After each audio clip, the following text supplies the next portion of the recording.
네, 안녕하세요. 성공취업의 시작 잡정보센터 이남기입니다. 네, 안녕하세요. 한유진입니다. 네, 어제가 바로 크리스마스 성탄절 연휴였습니다. 많은 취준생분들이 잘 보내셨을지 모르겠는데요.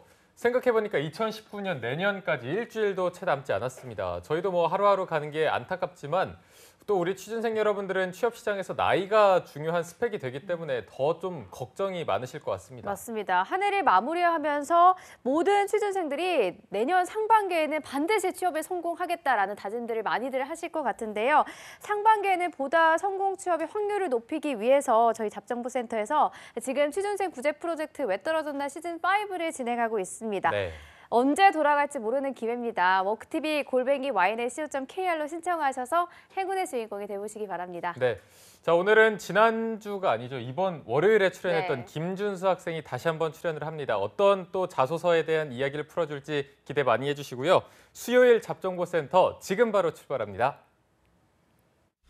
왜 너를 떠나보냈었는지 왜 널 보낸 건지 네, 답답하고 막막한 취업의 길 지원한 기업에서는 탈락 통보만 할 뿐 그 누구도 탈락한 이유에 대해서 알려주질 않습니다. 네, 맞습니다. 아무도 얘기해주지 않아서 이걸까 저걸까 추측만 무성했던 나의 탈락 원인을 밝혀드리고요. 2019년도 상반기 공채 합격의 길까지 쭉 함께하는 취준생 구제 프로젝트 왜 떨어졌나 시간입니다. 네. 저희가 월요일에는 스펙과 지원 전략에 대해서 살펴봤고 오늘은 아까 말씀드린 대로 자소서 컨설팅을 하는 시간입니다. 오늘은 또 이분과 함께 해보도록 하겠습니다. 더 빅스터디의 이건 강사님과 함께 하겠습니다. 안녕하세요. 안녕하세요. 네, 안녕하세요. 네, 안녕하십니까. 오늘따라 더 친근하게 느껴지시네요. 네, 2018년도 연말이 다가오고 있습니다. 쌤, 연말 계획 혹시 있으신가요? 따로 없습니다. 이게 아무래도 2019년 상반기 대비해야 되다 보니까 학생들이랑 같이 얘기하는 시간 제일 많이 갖고 있고 특히 이제 좀 떨어진 친구들이 있을 거 아니에요. 네, 그래서 맞아요. 그 친구들을 위해서 전략 강의 중심으로 하다 있다 보니까 조금은 좀 바쁘게 지나가고 있어서 따로 계획은 없습니다. 네. 네. 상반기를 지금부터 벌써 준비해야 되는 거죠? 네, 그렇죠. 지금 어떻게 보면 상반기라고 해봤자 내년 2월 말쯤, 네. 3월 초쯤에 시작되는데 그때 준비하게 되면 너무 늦어요. 지금 벌써 3개월밖에 안 남았거든요. 네. 지금부터 준비하시는 게 맞습니다. 네, 알겠습니다. 알겠습니다. 자, 그러면 지금 열심히 또 상반기를 준비하기 위해서 방송에 출연해 주신 네 번째 행운의 주인공 취업준비생 김준수 학생 모시겠습니다. 안녕하세요. 안녕하세요. 안녕하세요. 네, 준수 학생.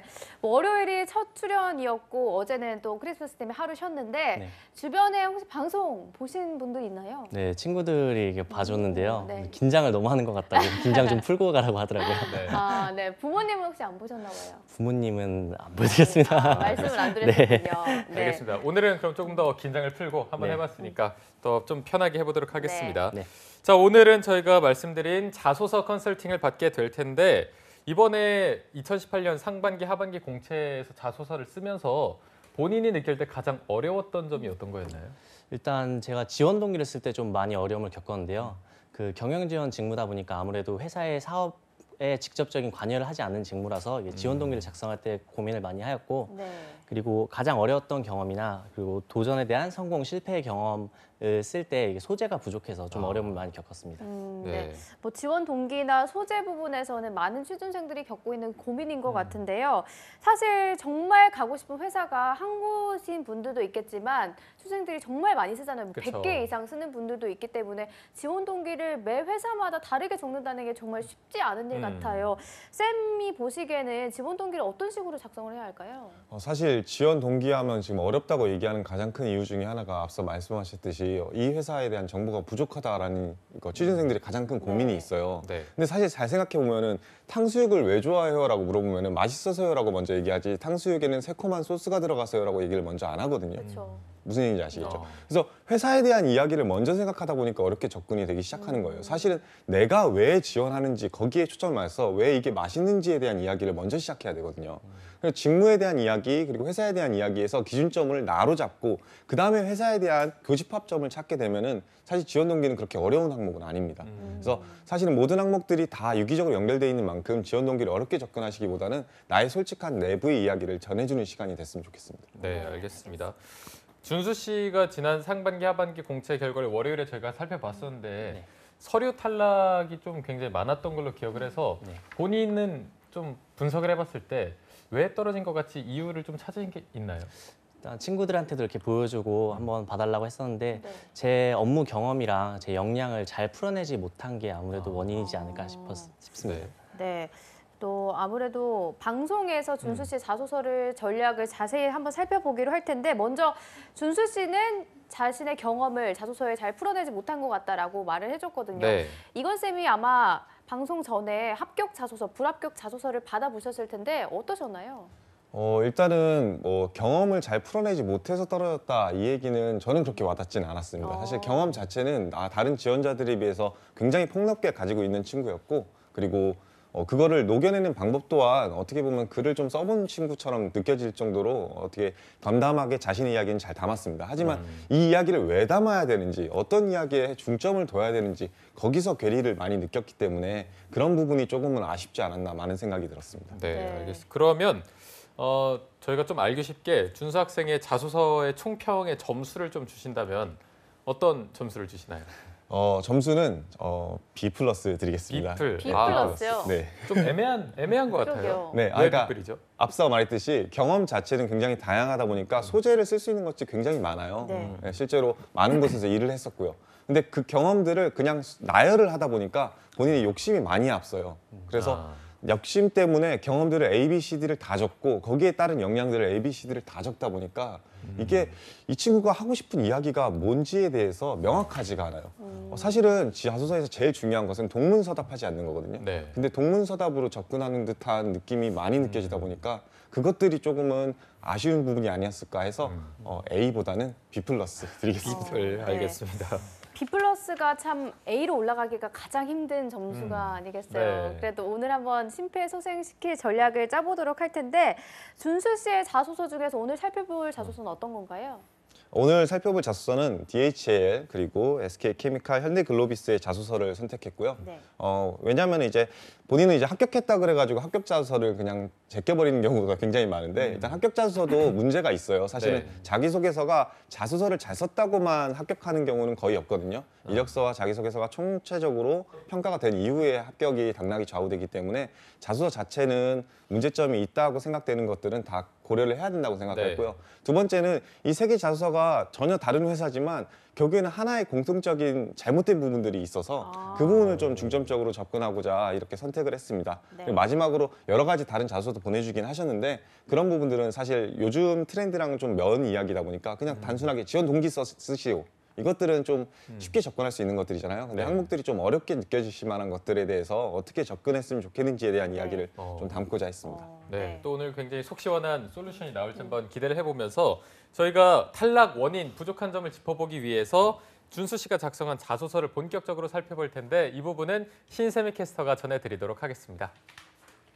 네, 이건 쌤은 준수 씨의 자소서 중 DHL, 그중에서도 3번 항목 골라주셨는데요. 함께 질문부터 살펴보도록 하겠습니다. 지원자님께서 HR 직무를 수행하기에 적합하다고 생각하는 이유를 기재해 주시기 바랍니다.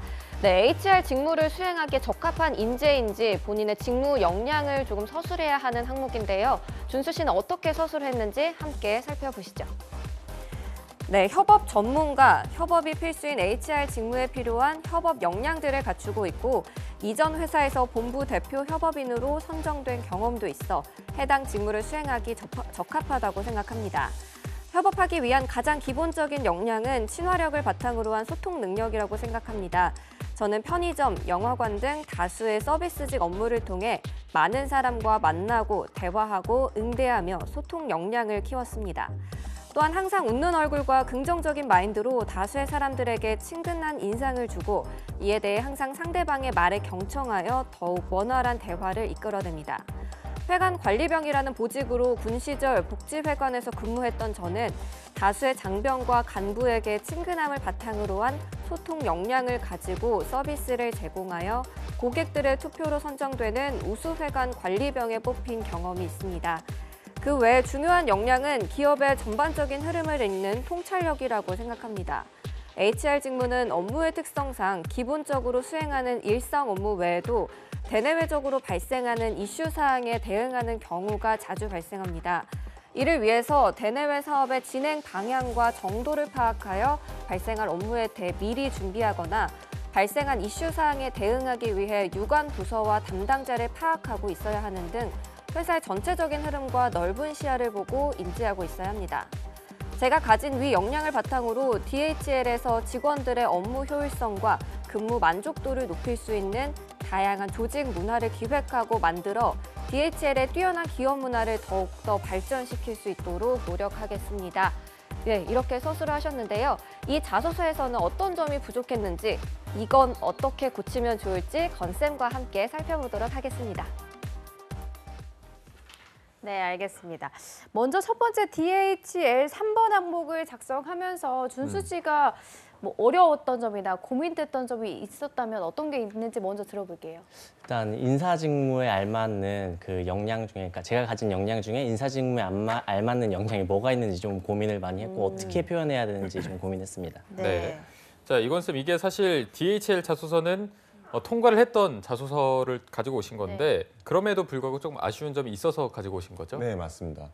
이제 사실은 통과를 했기 때문에 넘어갈 부분이 명확한데 이 자소서를 다 읽다 보면은 여기 준수 씨의 가장 공통적인 문제점 중에 하나가 뭐냐면은 협업에 매몰돼 있어요. 도대체 협업이 뭐예요? 제가 물어보고 싶어요. 협업이 뭐예요? 업무를 같이 해나가는. 네. 그러면 제가 그거 물어보고 싶어요. 우리가 자기소개서를 쓸 때 우리가 자랑해야 되는 역량은 업무 역량인가요? 직무 역량인가요? 직무 역량이 되어야 그렇죠. 되나요? 네. 그럼 협업은 업무일까요? 직무일까요? 협업은 업무인 것 같습니다. 그렇죠. 네. 정답이죠. 우리는 자랑해야 되는 것은 직무 역량이라고 명확히 알고 있는데 본인이 자랑하는 건 업무 역량이에요. 솔직히 지금 이 자리에서 있는 우리 모든 스태프분들 여러분들도 다 사실은 협업은 해야 돼요. 그걸 안 하는 직무는 없어요. 근데 그게 제일 잘하는 거라고 얘기를 하고 있어요. 그러면 인사 직무를 지원하는 가장 큰 이유가 협업 때문이라고 한다면 영업 직무 지원할 때도 협업이라 얘기하실 거예요? 다른 직무에서는요? 맞죠? 네. 그러다 보니까 되게 애매해지는 거예요. 이 친구는 HR에 대한 이해도가 떨어지나 보다라는 생각이 들 수밖에 없는 거예요. 무슨 얘기인지 아시겠죠? 네. 그러면 HR 직무에서는 어떤 직무 역량이 필요하다고 생각하세요? 본인이 명확하게 잘 알고 있어요. 맨 마지막 줄에 보면은 제가 가진 위의 역량을 바탕으로 DHL에서 직원들의 효율적인 업무와 근무 만족도를 높일 수 있는 다양한 조직 문화를 기획하고 만들겠다고 그랬어요. 다양한 조직 문화를 기획을 잘할 수 있겠어요? 잘할 자신 있으세요?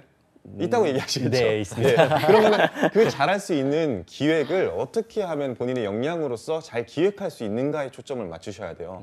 기획력이 될 수도 있는 거고 분석력이 될 수도 있는 거예요. 하지만 업무 역량이 아니라 다른 직무와 차별화되어 있는 직무 역량으로 접근했으면 좋겠어요. 업무와 직무의 차이는 되게 간단해요. 사실은 지금 보시는 분들도 많이 헷갈려 하실 수도 있는데 업무 같은 경우는 일상적이고 통상적으로 하는 역할이나 일이라고 생각하시면 될 것 같아요. 영어로 얘기하면 태스크에 가까워요. 저한테 주어지는 일들. 사실 어떤 직무든지 간에 열정이라든지 끈기 이런 것들은 다 필요한 역량입니다. 하지만 직무 역량 같은 경우에는 내가 해나가야 되는 사실상의 듀티 같은 역할이라고 생각하시면 될 것 같아요. 은행원이라고 치면은 계속해서 고객을 친절하게 응대하는 거는 당연히 업무예요. 하지만 그러한 친절함에서 새로운 기회를 포착하고 영업의 기회를 포착하는 것이 직무라고 얘기를 하고 싶습니다. HR도 마찬가지예요. 협업하는 것은 계속해서 협업을 하고 소통을 해가지고 다른 친구들과 함께 유기적으로 조직이 어떻게 굴러가는지를 알아야 되는 게 평소에 해야 되는 역할인 거예요. 그렇다면 그것은 업무입니다. 그렇다면 이 안에서 숨겨져 있는 메시지를 찾는 능력이라든지 아니면 진정으로 필요로 하는 기획이 뭔지를 다시 한번 점검해보는 일이라고 한다면 그것이 바로 직무적 역량이 될 거예요. 무슨 얘기인지 아시겠죠? 네. 그래서 그런 식으로 좀 접근하셨으면 좋겠습니다. 네. 네. 그리고 또 제가 이 3번 항목을 쭉 읽어보니까 뭔가 약간 서로 본론 결론이 없는 듯한 느낌이 조금 들거든요. 네, 맞습니다. 이것도 사실은 큰 문제점 중에 하나인데 여기서 지금 자랑하고 있는 역량이 협업이다 보니까 본인도 쓰다 보니까 협업이라는 단어 자체가 되게 너무 포괄적인 거예요. 맞죠? 네, 그러다 맞습니다. 보니까 너무 제가 공격적인가요? 아니, 괜찮습니다. 너무 좋습니다. 정말로 저의 학생이라고 생각을 하고 네. 성심성의껏 얘기해드리니까 네, 네. 너무 기분 나빠하지 마세요. 아닙니다. 이 정도는 뭐 괜찮습니다. 네, 그래서 협업이라는 단어 자체가 너무 포괄적으로 되어 있다 보니까 본인이 다시 그걸 축소하고 싶어서 두 가지 역량으로 나눴어요. 하나는 친화력을 바탕으로 한 소통 능력, 네. 다른 하나는 통찰력. 둘 중에 본인이 자랑하고 싶어 했던 역량이 뭐예요? 두 개의 유관고리는 뭐예요? 일단 좀 친화력을 사실 많이 생각하고 쓰다가 네. 하나만 쓰기는 뭔가 부족하다고 느껴져서 하나를 더 써 넣은 거고요. 네. 그리고 뭐 연관이라고 하면 그냥 제가 이제 이전에 했던 그 총무 업무를 하면서 약간 이런 역량들이 뭔가 좀 도움이 많이 되지 않았나라는 생각에 이거를 작성을 한 거거든요. 맞습니다. 네. 그게 사실은 핵심이기도 하지만 그것이 오히려 본인의 발목을 잡은 서론 본론 결론이 명확하지 않게 만든 가장 큰 이유라고 생각이 들어요. 그래서 이게 좀 부족하다. 이게 뭔가 하나만 쓰니까 너무 안 좋아 보인다 이렇게 생각이 드니까 하나는 억지로 또 끼워 넣은 느낌이 너무 강해지다 보니까 그러다 보면 글이 매끄럽지가 않아요. 네, 물론 두 가지를 먼저 쓸 수도 있지만 두 가지를 쓰기 위해서는 서론에서 사실 난 두 가지를 쓸 거다라는 얘기를 먼저 해줘야 되는데 협업을 쓰겠다. 그래놓고 친화력을 얘기하고 그래놓고 소통을 얘기하고 그래놓고 다른 이야기를 하니까 그게 좀 매끄럽지 않게 만든 것 같아요. 서두에 두 가지식으로 쓴다는 것을 명확하게 내가 어떤 역량을 얘기할지를 먼저 작성해주는 시간이라고 생각했으면 좋겠습니다. 네. 건쌤이 왜 떨어졌나는 처음 합류하신 거죠? 네, 맞습니다. 굉장히 말씀을 이해가 잘 되게 쏙쏙 잘해주시는 것 그러니까요. 같습니다. 예. 또 제 옆에 자소서 전문가도 한 분 계신 느낌이라서 오늘 더 든든하게 할 수 있을 것 같습니다. 아이고. 자, 그럼 두 번째 네. 자소서 바로 한번 살펴보도록 하겠습니다. 이번에는 SK케미칼 자소서인데 이거는 준수 씨가 좀 직접 읽으면서 어떤 게 부족했는지 느껴보는 게 좋을 것 같아서 직접 한번 읽어주시죠. 네, 알겠습니다. 네, 경험을 쌓기 위해 16년도 여름 대학과 연계하여 학생들에게 취업 교육을 하는 스타트업 기업에서 인턴을 할 당시 인턴 기간 동안 최대한 많은 경험을 쌓고자 대표님을 따라 지방으로 1박 2일 출장도 다닌 경험이 있습니다. 인턴 근무 당시 제가 근무하던 회사는 여러 대학의 취업교육센터와 연계하여 해당 대학의 대학생들을 대상으로 취업교육을 하는 것이 주요 사업이었기에 직원분들의 외부 일정이 많았습니다. 저는 교부제 제작과 프로그램 기획 지원 등의 업무를 담당하여 주로 사무실에서 근무하며 직원분들의 업무를 돕는 역할을 하였습니다. 그러던 중 저는 사무실에서 주어진 업무만 수행하는 것에서 멈추지 않고 이왕 이 회사에서 속해서 일하는 김에 주인의식을 가지고 더 많은 것을 해보자는 생각과 목표를 가지게 되었습니다. 이에 회사의 주요 사업 및 프로그램을 직접 보며 더욱 많은 업무를 해보고 싶어 대표님께 요청하여 1박 2일로 곤지암에서 진행되는 한국체육대학교 취업교육 캠프에 참여하였습니다. 이를 통해 사전에 프로그램을 운영하기 위한 다양한 준비 업무를 경험해 볼 수 있었습니다.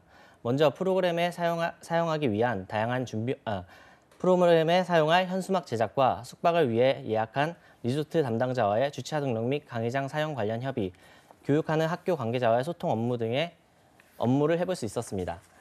프로그램 진행 동안에는 간식을 채워놓고 교부제를 준비하고 비치하는 등 직원분들이 교육을 원활하게 진행할 수 있도록 지원 업무를 수행하였습니다. 그 이후에도 충남대와 KTNG의 상상 취업 캠프와 성신여대 교육 등에 참여하며 교육 운영을 지원하여 원활한 프로그램이 진행되도록 하였습니다. 각종 업무를 수행하며 대학생 인턴이고 경험이 부족한 직원이라 간혹 모르는 업무 등을 접할 때 막히는 부분이 있어 한계를 느꼈지만 이를 극복하기 위해 대표님과 다른 직원분들에게 적극적으로 도움과 조언을 구하여 문제를 해결해 나갔고 이러한 경험을 통해 한 걸음 더 발전할 수 있는 계기가 되었습니다. 네. 지금 이거 읽어봤더니 네. 여기서 한계가 가장 중요한 부분인 것 같은데 마지막 한 네 문장 정도, 한 문장 정도가 한계가 나오고 뭐 어떻게 해결했는지에 대한 구체적인 내용이 없는 것 같아서 네네. 준수 씨는 혹시 작성할 때 어떤 부분에서 좀 어려움을 느끼셨나요? 사실 지금 제가 아까 처음에도 말씀드렸듯이 이게 더 높은 목표를 세운 뭐 경험에 대한 소재가 좀 부족하다고 처음에 말씀드렸었는데 사실 이걸 쓰면서도 소재가 부족하고 이게 제가 쓰면서도 이게 맞나라는 그런 생각이 자꾸 들더라고요. 네네. 네. 그래서 좀 이제 쓰고 나서도 이제 좀 너무 부족한 것 같다라는 느낌을 많이 받았었습니다. 네, 저도 아까 뭔가 도전과 한계 그런 치열한 느낌을 못 받은 것 같아서 건쌤은 좀 어떻게 보셨나요? 일단은 소재 자체는 다양한 경험을 갖고 있었던 걸 어필하는 만큼 굉장히 좋다고 생각해요, 저는. 네. 근데 이 도전에 대한 의미 자체 그리고 한계에 대한 의미 자체를 잘못 해석한 케이스가 아닌가라는 생각이 듭니다. 도전이라는 것은 사실은 지금 이렇게 얘기하면 뭔가를 부딪히는 거죠. 그래서 그렇게 평소에 느끼다 보니까 지금 새로운 일들을 부딪혀보자라는 것도 도전이니까 그렇게 한번 써보면 어떨까라는 생각으로 접근하신 것 같아요.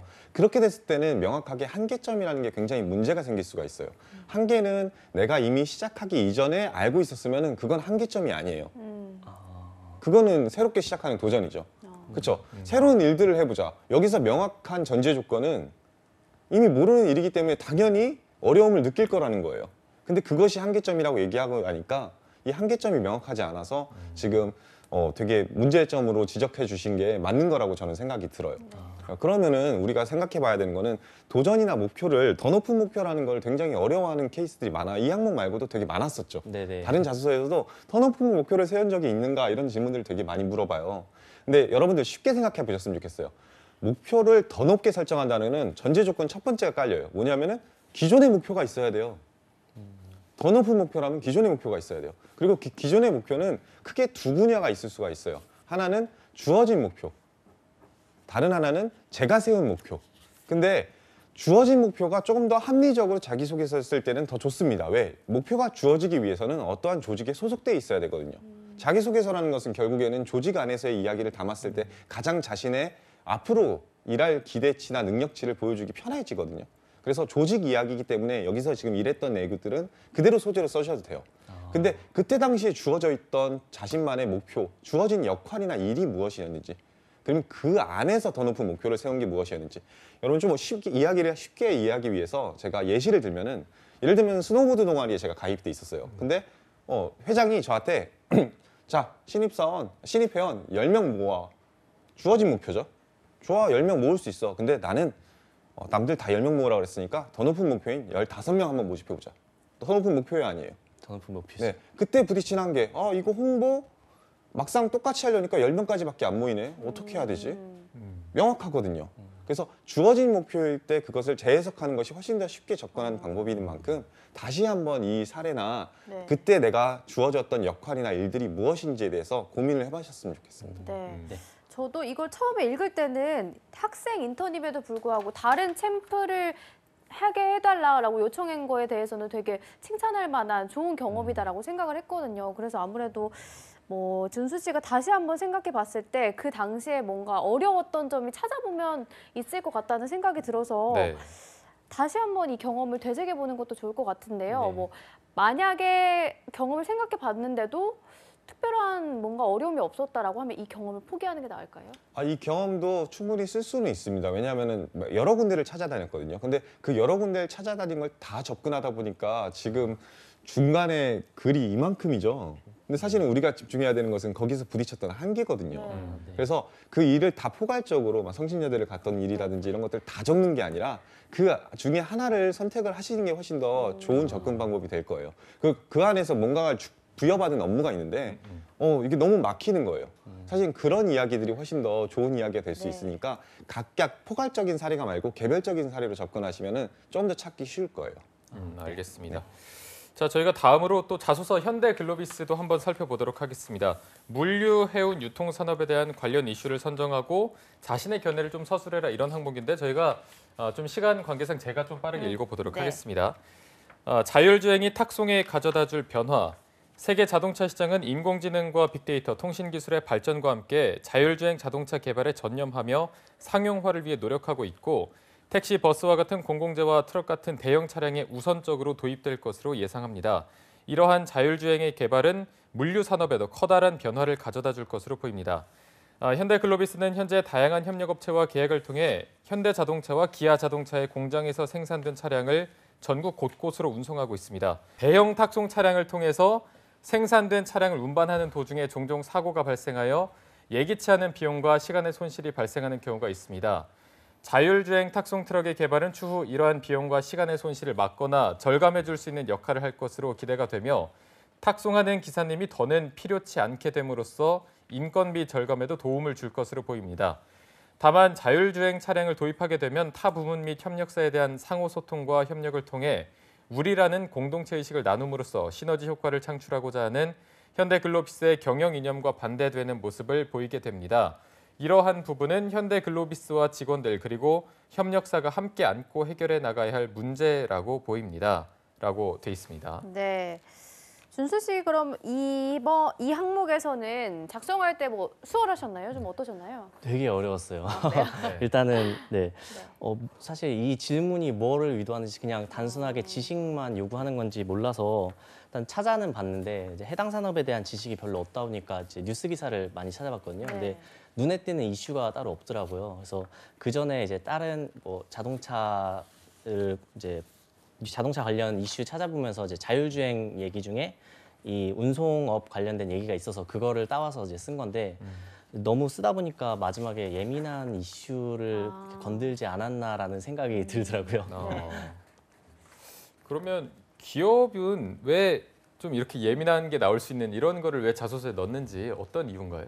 사실은 명확하게 말씀드리면 이것은 로열티 항목입니다. 우리가 결혼을 할 때 누군가랑 결혼을 하겠다, 여자친구랑 사귀겠다 그러면은 일단 그 사람과 어떤 미래를 그릴지, 그 사람이 나랑 어떻게 관계를 형성할지에 대해서 고민을 많이 해보잖아요.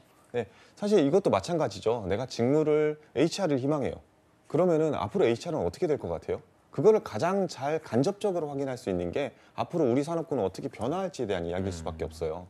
근데 지금 핵심으로 문제점으로 잡은 것들이 되게 애매하고 애석하게 본인 말대로 앞으로 갈등 상황이 심화될 것이다 라는 이야기로 끝났어요. 그러면은 도대체 HR 왜 하려고 하는 거예요? 그렇지 않아요? 명확해요. 사실은 본인이 접근해야 되는 것은 희망찬 미래에 오히려 더 집중을 해야 될 수도 있어요. 근데 물론 갈등 상황이거나 문제점일 수도 있거든요. 그럼 거기에 본인은 어떤 기여할 준비나 대비가 되어 있나요? 그게 아니라고 한다면은 여기서 썼던 내용이나 주제는 포기해야 되는 게 맞아요. 본인이 그게 중요하고 갈등 상황이 미래에 예견된 이슈라고 한다면은 지금 합리적이고 가장 좋은 지원자는 그거에 대한 대비를 철저하게 한 친구일 거예요. 근데 그거에 대한 대비가 없던 친구가 이거를 문제점으로 지적한다고 한다면은 그냥 말 그대로 야 이건 너의 문제니까 너네가 알아서 해결해라고 지적하는 것밖에 더 안 돼요. 네. 지금은 자소서를 지원하는 가장 큰 이유는 같은 하나의 가족이 되려고 하는 거고 그리고 거기서 뭔가 일정 부분 기여를 하기 위해서 지원하는 거잖아요. 근데 그런 부분이 없으면은 조금은 고쳐야 될 부분이 명확하다고 생각합니다. 네. 그럼 뭐 최근에 어디 기업인지는 잘 기억이 나지 않지만 뭐 상황이 지금 좋지 않은데 자소서를 쓸 때 뭐 정말 이 기업에 들어가고 싶습니다. 밝은 미래가 좋습니다. 이런 식으로 작성하면 기업 입장에서는 우리 지금 상황이 별로 안 좋은데 왜 이렇게 적었지라는 식으로 생각을 할 수도 있다고 하셨거든요. 그래서 뭐 준수 씨가 작성하신 것처럼 이런 안 좋은 상황들을 작성하면서 보탬이 되고 싶다 이런 식으로 작성하는 거 별로 안 좋은 건가요? 보탬이 되고 싶다. 사실 신입사원이 엄청나게 큰 도움이나 역할, 문제 해결점을 제시한다는 건 정말 쉽지 않다고 저는 생각을 합니다. 감히. 네. 그리고 본인이 글로비스를 지원한 가장 큰 이유는 문제점이 많아서인가요? 아니면은 기회 요인이 더 많아서라고 생각하시나요? 당연히 기회 요인이 더 많아서라고 저는 생각을 그래서 본인이 했습니다. 자신 있게 기회 요인을 얘기할 수 있어요. 실제로 면접 가서도 그런 기회 요인에 대해서 집중할 거라 생각을 해요. 네. 그러면은 자신이 있는 부분 그쪽을 얘기하는 것이 훨씬 더 본인의 경쟁력을 높이는 데는 더 유리할 수밖에 없다고 얘기를 하고 싶습니다. 물론 이제 안 좋은 점들을 얘기할 수도 있어요. 하지만 그런 부분에 대해서 내가 보완하겠다, 어떻게 하겠다 이런 부분들은 사실 위험한 접근이 될 수가 있거든요. 오히려 반대로 만약에 면접관들이라든지 나중에 면접을 갔을 때 그 면접관이 생각하는 방향성과 일치하지 않는다면 어떻게 할 거예요? 그럴 때에는 그건 수습 불가능한 상황이 되거든요. 얘는 우리랑 방향성이 맞지 않다라는 생각이 들 수밖에 없어요. 그래서 지금 자율주행차 얘기를 하셨는데 네. 이 자율주행차 이야기는 굉장히 좋은 소재예요. 그래서 이 자율주행차 이야기는 포기하지 마시고 여기서 일어날 수 있는 역할이나 일들에 대해서 다시 한번 재해석해 봤으면 좋겠습니다. 자꾸 충돌 얘기로 가져가다 보니까 내가 소화할 수 있는 부분이 전혀 없는 거거든요. 네. 자율주행차가 도입된다는 것은 결국 유통업계에 큰 변화를 가져올 거예요. 근데 총무직무, 인사직무로서 한번 생각해 보셨으면 좋겠어요. 본인이 인사나 총무 같은 경우에는 협업이 굉장히 중요한 얘기라고 했잖아요. 네. 자율주행차가 도입된 이후에 협업은 어느 분야에서 일어날 것 같아요? 단순히 운송업체나 아니면 기사님들만 협업을 할까요?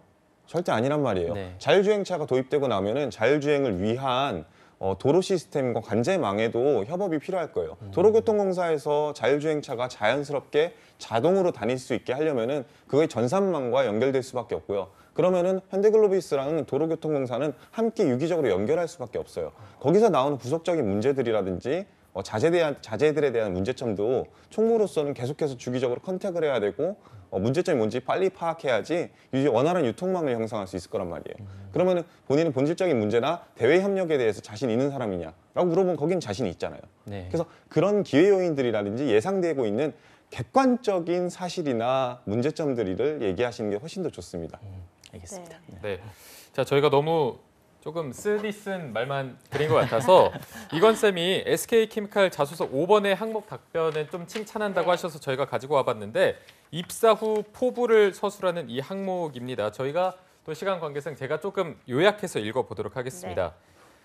신입사원으로서 제가 하고 싶은 업무는 먼저 인사관리 업무 중에 채용 기획 및 채용 설명회 등의 업무와 직원 및 각 부서의 생산적인 근무 환경을 조성하기 위한 다양한 프로그램 기획 및 운영을 하고 싶습니다.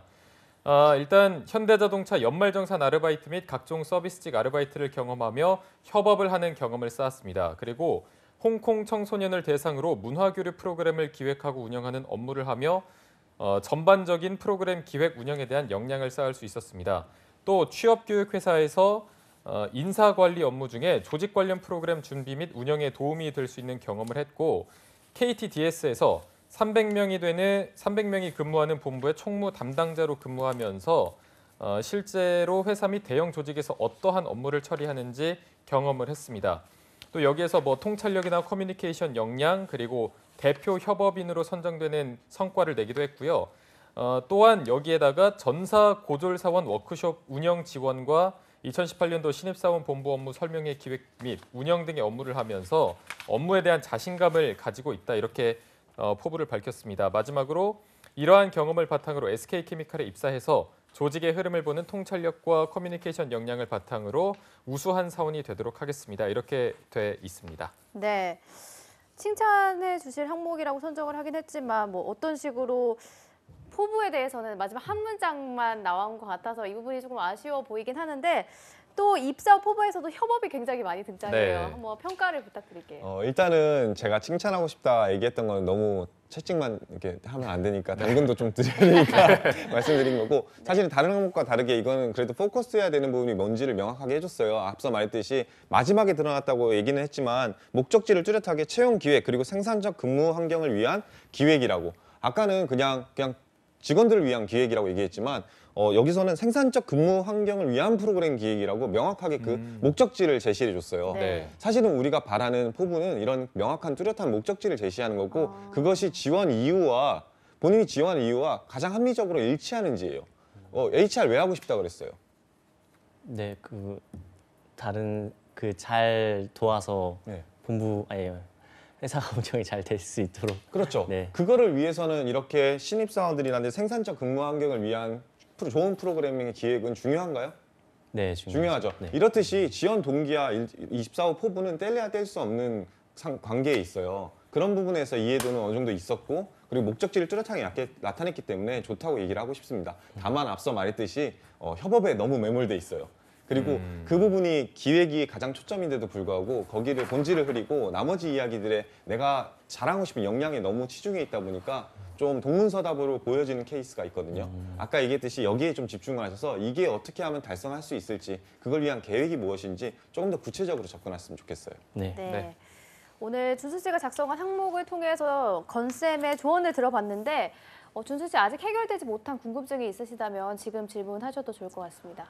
되게 해결이 지금 협업을 계속 아까 집중했다고 했는데 네, 그게 좀 해결이 일단 된 것 같아요. 그래서 좀 정리를 좀 해봐야 될 것 같습니다. 네. 네. 그 외에도 뭐 따로 궁금한 점이나 평소에 자소서를 쓰면서 좀 힘들었던 점 지금밖에 기회가 없습니다. 그래서 바로 네. 굳이 뭐 물어보시죠. 네. 오늘 나왔던 내용이 아니어도 좋고요.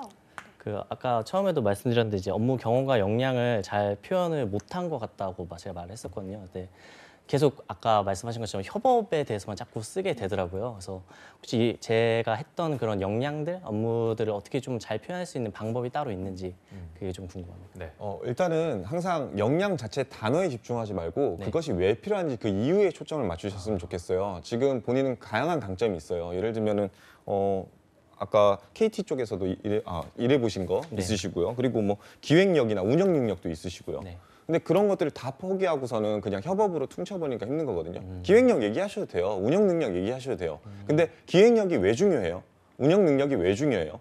본인이 갖고 있는 역량들을 나열하더라도 그 이유에 대해서 다시 한번 생각을 해보셨으면 좋겠어요. 그리고 그러한 이유가 드러난다고 한다면은 그 역량과 이유를 가장 잘 대변해 줄 수 있는 근거로서의 사례가 무엇인지를 정리를 해보시는 것이 가장 합리적으로 준비 과정에서 도움이 될 거라 생각합니다. 네, 네. 알겠습니다. 오늘 굉장히 명확하게 좀 솔루션을 주신 것 같은데 준수 학생 오늘 좀 자소서 컨설팅을 받아봤는데 소감이 어떠신가요? 지금 뻥 뚫렸어요, 진짜. 정말요? 답답했던 게 네. 네, 계속 하나에만 집중을 했다는 그 말씀해 주신 해주신 게 네. 정말 뻥 뚫린 것 같습니다. 아, 네. 네. 또 이렇게 활짝 웃는 모습을 보니까 저희도 더 기분이 더 좋은 것 같습니다. 네. 준수 학생이 내일도 활짝 웃을 수 있을지 내일은 저희가 면접 컨설팅을 진행하는 날입니다. 모의 면접을 진행하니까요. 정장 입고 오시고 네. 면접에 대한 대비를 또 하고 오시면 되겠습니다. 내일 뵙도록 하고요. 또 이건쌤, 더빅스터디의 이건 강사님 오늘 수고하셨습니다. 고맙습니다. 고맙습니다. 감사합니다. 고맙습니다. 감사합니다. 네, 잡정보센터 1부는 여기서 마무리해보도록 하겠습니다. 잠시 후 2부에서는요. 일자리 방법 곡곡이 준비되어 있고요. 네, 그리고 취준생들의 인권을 지키는 방법을 알려드리는 취준생 인권위원회도 준비되어 있습니다. 네, 어디 가지 마시고요. 채널 고정.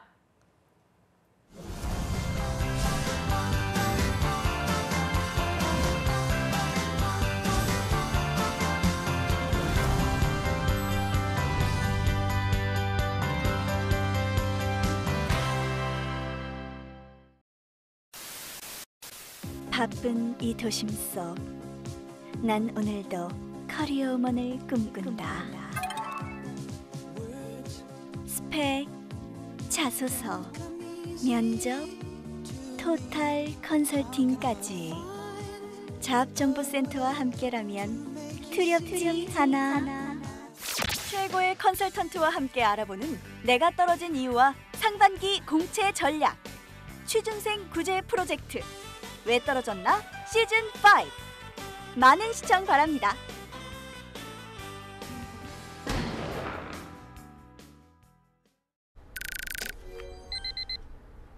무리한 야근과 회식은 퇴근 후 업무 연락도 7월 1일부터 300인 이상 사업장의 노동시간이 단축됐으니까요. 집중해서 일하면 회사도 가족도 더 많아진 일자리로 청년들도 일은 줄이고 생활은 높이는 행복 밸런스 일생활 균형. 고용노동부가 함께합니다. 한국 직업 방송을 보면 취업이 보입니다.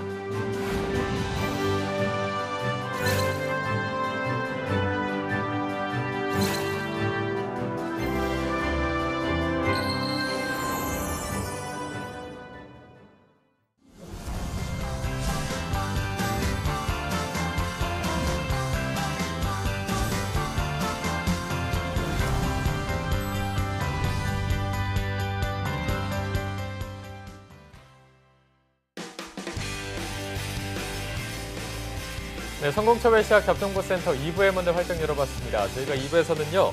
취준생들의 인권을 지키는 방법을 알려드리는 취준생 인권위원회가 준비되어 있고요. 네, 그리고 전국 각지 생생한 채용 소식을 알아보는 일자리 방방곡곡도 준비되어 있습니다. 지금 바로 만나보시죠.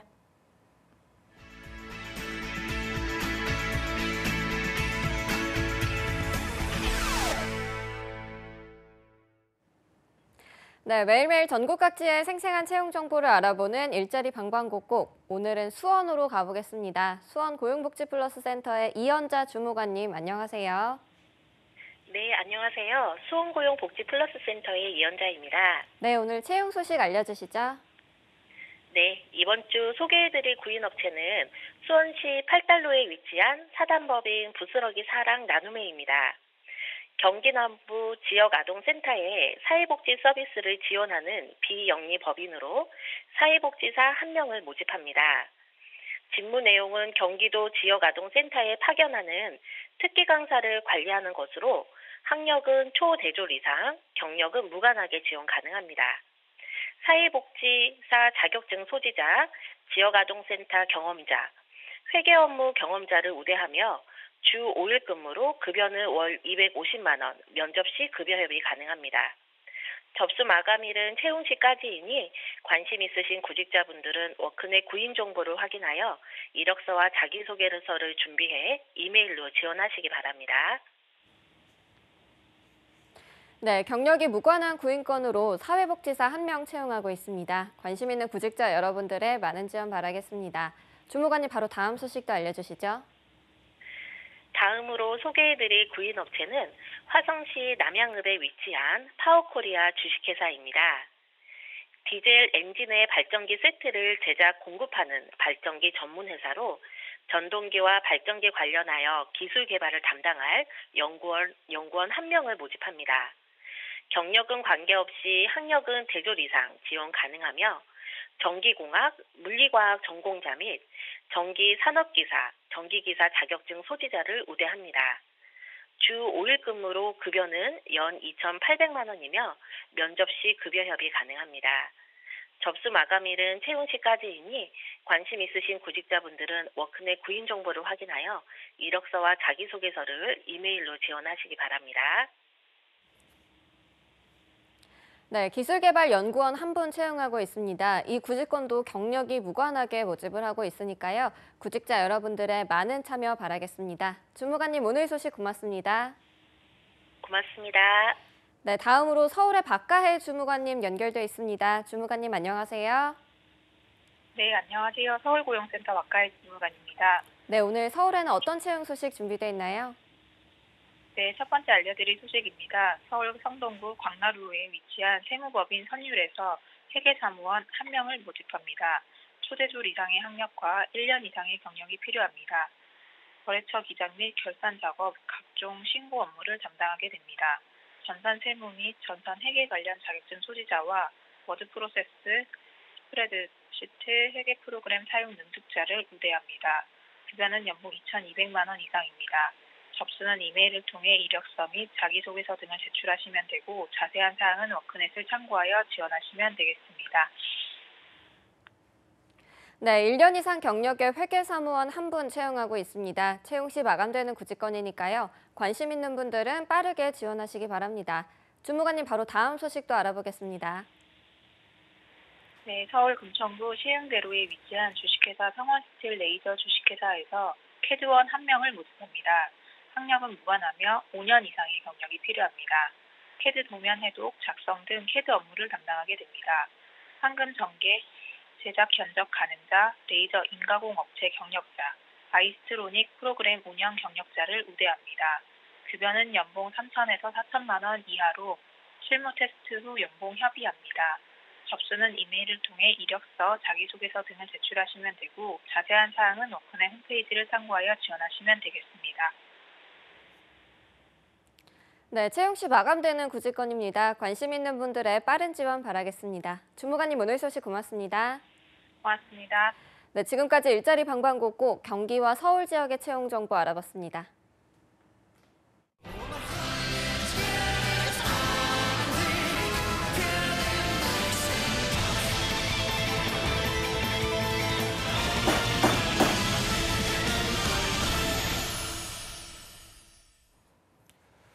네, 국회에서 취업준비생의 인권을 위한 보호법 제정을 추진 중입니다. 이렇게 국회에서 취준생 인권 보호법을 위한 움직임이 있는데요. 네, 잡정보센터에서는 취준생들의 인권을 지키는 방법을 알려드리는 취준생 인권위원회가 있습니다. 네, 그동안 몰라서 넘어가고 또 알면서도 약자라서 넘어가야만 했던 그런 일들 많이 겪었을 텐데 오늘 이 코너를 통해서 조금이나마 자기 권리를 당당하게 외칠 수 있기를 바라보겠습니다. 네, 오늘 도움 말씀 주실 현직 노무사, 노무법인 한림경기의 김교원 노무사님과 함께하겠습니다. 안녕하세요. 안녕하십니까. 네, 그리고 또 2부의 도우미 신세미 캐스터도 함께합니다. 어서 오십시오. 안녕하세요. 안녕하십니까. 네. 네, 교환쌤 굉장히 또 오랜만에 나오신 것 같은데 크리스마스 지나고 나오셨습니다. 네. 어제 뭐 산타 변장 이런 거 하셨나요? 아직 저희들은 크리스마스가 뭔지 몰라서요. 아. 네, 지출도 별로 없고요. 네. 그냥 평상시와 같이 아, 그래요? 공놀이 해주고 이렇게 네. 보냈습니다. 큰 아이가 나이가 몇 살이죠? 이제 지금 2살이고요. 아. 내년 돼야지 이제 3살. 그러니까 한 3살부터 산타 할아버지를 아는 것 같은. 아하. 그때부터 돈이 많이 나가죠. 그렇죠. 아직까지는 괜찮으셨네요. 네, 아직까지는. 아, 좋습니다. 뭐 따로 그러면 와이프분이랑 이렇게 조촐하게 보내신 건가요? 애들이 있어서 뭐 그렇진 못하고요. 뭐 원래는 케이크라도 하나 사서 뭔가 하려고 했었는데 네. 정신이 없어가지고 하루가 금방 갔습니다. 왜 이렇게 정신이 없으셨어요? 그러니까요. 애들 둘 한번 이렇게 놀아놓으시면 아실 겁니다. 알겠습니다. 제가 또 섣부른 영역에 또 다가간 것 같습니다. 그럼 또 우리 신세미 캐스터는 어제 일한 것 같던데. 네, 어제 맞아요. 저녁에 일을 해가지고 네, 저녁 늦게 집에 들어가서 뭐 크리스마스 느낄 것도 없이 저는 그냥 화요일이었던 것 같아요. 그 조카분들하고 같이 보낸다고 했지 않았어요? 네, 집에 갔더니 조카들이 와 있더라고요. 근데 가보니까 한 9시 이래가지고 그냥 밥 먹고 잤습니다. 아이고. 아, 선물 안 사셨나요? 선물은 이제 택배로 뭐 계속 택배 와야죠. 얘기. 아, 요즘 밀려 있는 것 같더라고요. 그죠? 그래서 직접 사신다고 하셨잖아요. 아, 그게 오늘은 어떤 주제일까요? 이게 약간 신세미 캐스터랑 얘기하면 청문회 자리가 되는 거예요. 그러니까요. 저희가 뭐 계속 자꾸 물어보게 검증하게 되니까. 되고 네. 자꾸 얼렁뚱땅 넘어가시려고 하니까 괜히 자꾸 물어보게 되는 것 같습니다. 신세미 캐스터 말대로 오늘 주제는 어떤 건가요? 네. 정신 좀 놨다가 네, 취준생들한테 아마 내년 새해 서원을 물어보면 다들 뭐 취업 성공이 아닐까 싶습니다. 근데 막상 이제 취업을 하게 되면 닥치는 현실이 좀 만만치 않은데요. 특히 이제 취업을 하게 되면 회사에 대한 만족감이라든지 삶의 질에 대해서 좀 생각을 하게 될 겁니다. 특히 이러한 만족감과 삶의 질은 근로시간과 좀 특별한 연관이 있는데요. 작년 뭐 우리나라 근로시간이 계속 해마다 줄어드는 추세긴 하나 작년 기준으로 봤을 때도 한 평균 2024시간에 달하고요. OECD 국가 중 멕시코, 코스타리카 국가 이어서 3번째로 많이 일한 나라였다고 합니다. 이에 오늘은 법에서 정한 근로시간을 한번 알아보고 이게 좀 근로시간이 개정이 됐다라고 하는데 어떠한 부분이 개정이 됐는지 한번 또 말씀을 드리고요. 또 최근 기업에서 실시하고 있는 뭐 유연 근무시간 제도에 대해서 한번 알아볼까 합니다. 네. 지난 시간에 이 취준이 진행했을 때 핫키워드 정리했을 때 주 52시간이 그 1위를 차지했었죠. 그런데 오늘 또 교원쌤이 준비를 해주신 것 같은데요. 신세미 캐스터가 안건을 소개해 주시죠. 네, 오늘도 사례 2가지로 안건을 소개해볼까 하는데요. 요즘 인기리에 방영 중입니다. SBS TV 수목극 황후의 품격이라는 드라마에 이 스태프가 지난 18일 장시간 근로 문제를 들어서 SBS와 제작사 SM라이프 디자인그룹을 서울지방고용노동청에 고발하는 사건이 있었습니다. 이들은 전날 예고한 대로 지난 10월 10일 총 근로시간이 29시간 30분에 달했고요. 지난 11월 21일부터 30일까지는 열흘간 연속적으로 촬영이 이뤄져서 총 207시간을 일했다고 합니다. 이들은 이런 주장을 뒷받침하는 9월 17일부터 11월 30일까지의 촬영 일지를 공개하기도 했습니다. 또 다음으로 2번째 사례인데요. 취업이 안 되다가 30이 넘어서 200인 규모의 중견기업에 취업한 A씨는 취업이 되어서 좋은 것도 잠시였는데 막상 매일 지속되는 야근에 힘이 붙이다고 합니다. 아무리 적게 잡아도 하루에 10시간 근로가 기본이고요. 토요일도 쉬지 못하고 오전 근무 4시간을 하고 있다고 합니다. 따라서 오늘 취준생 인권위원회 안건으로는 변화하는 근로제도 사례를 통해서 심층적으로 짚어보자입니다. 네, 안건 소개 감사드립니다. 이게 변화하는 근로제도다 보니까 많은 분들이 혼란을 겪고 있는 것 같아서 오늘 정말 교원쌤과 좋은 자리가 마련된 것 같습니다. 개정된 근로기준법, 여기에 대한 이해가 먼저 좀 수반이 돼야 될 것 같거든요. 우선은 크게 변동된 내용은 없는데 이게 언론에서 비춰지는 모습들이 되게 많이 변동된 것처럼 보여요. 그래서 좀 상세히 말씀드리면 현재 근로기준법에 보면 근로시간은 일일 8시간, 일주 40시간으로 규정이 돼 있고요. 이 시간을 초과하는 시간을 저희가 연장근로라고 법에 규정을 하면서 한 주에 12시간까지만 연장근로가 가능하다라고 명시되어 있습니다. 즉 40시간과 12시간이니까 한 주에 52시간인 거죠. 근데 문제는 여기서 한 주를 노동부가 좀 잘못 해석을 했어요. 좀 신기하게 해석을 했는데 보통 한 주라고 하면 7일로 생각을 하게 되는데요. 7일로 보지 않고요. 7일 중에 휴일을 제외한 날을 한 주로 보았습니다. 이러한 해석에 따르면 한 주에 만약 토요일, 일요일을 휴일로 규정한 사업장이 있다면 토요일, 일요일은 한 주에 포함되지 않게 되는 거죠. 그렇기 때문에 한 주의 근로시간이 월요일부터 금요일까지 8시간씩 40시간을 근무하고요. 그리고 월요일부터 금요일까지 연장 근로가 12시간까지 가능하다는 얘기고 토요일, 일요일 별도 근무로 휴일 근로로 봐서 8시간씩 가능해서 총 68시간이 가능한 결론이 내려졌던 거고요.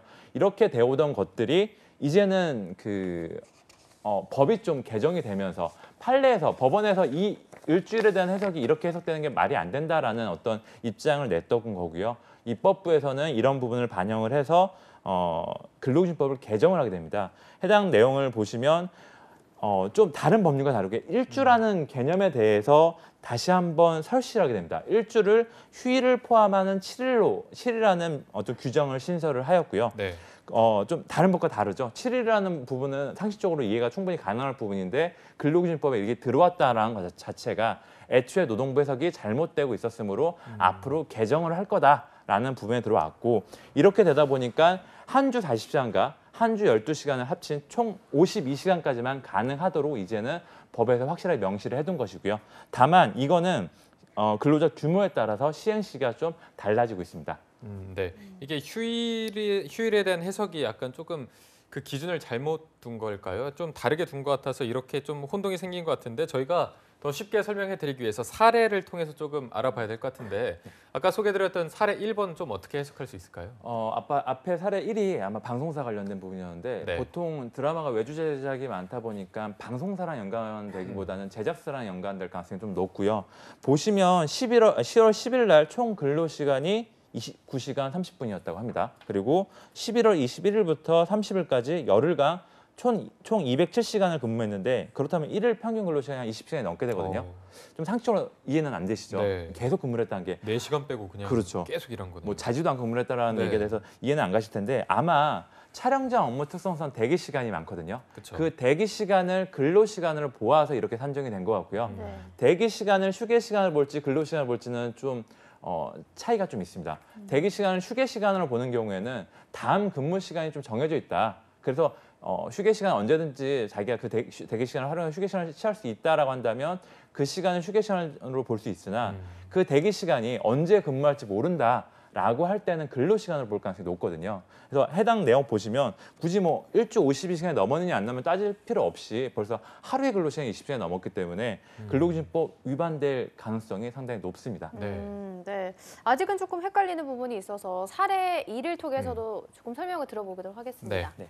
사례 2의 경우가 지금 200인 정도 되는 사업장이라고 해요. 아직 개정근로기준법이 시행이 안 됐고요. 개정근로기준법 시행이 되려면 2020년 1월 1일이 돼야 됩니다.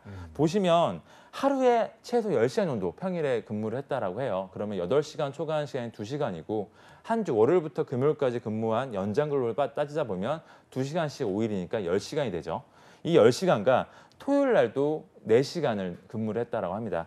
만약 지금 노동부 해석상 토요일을 휴일로 규정하고 있다라고 한다면 일주의 범위에 포함시키지 않기 때문에 일주의 연장 근로는 이 사업장은 10시간이 돼버리는 거죠. 토요일을 휴일로 규정하고 있을 경우에는요.